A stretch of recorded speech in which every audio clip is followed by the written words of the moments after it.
Hi, it's Deborah from the Wise Woman Path. I'm so happy to see you again.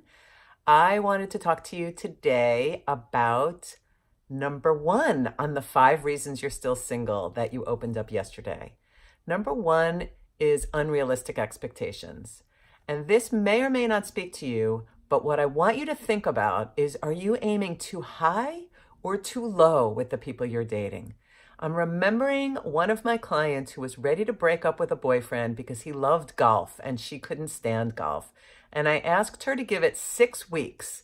And after 6 weeks, she said, you know what? He can go out and play golf and I don't need to go with him. He was kind, he was sweet, they shared values, they loved each other, and 6 months later they were married. So that was an example of unrealistic expectations too high, that they had to have every single thing in common.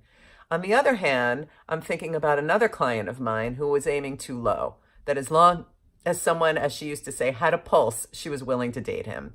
And she wasn't having shared respect. She wasn't having good communication. She didn't feel like they had values in common. And maybe they had something of interest in common, but it really was not resonating on a heart level. So I'm asking you to realize that you need to compromise, but do not compromise on the top things that are most important to you. Do you feel safe? Do you like who you are? Do you like who he or she is? And this is really basic stuff that can very easily get overridden. And if you're saying, well, but watch out for that. And if you're being very picky and someone needs to fit into a little tiny, tiny little pinhole size of everything being perfect, then you might also be unrealistic. So I invite you to be in that middle ground where you're willing to compromise, but not on the things that are most important to you.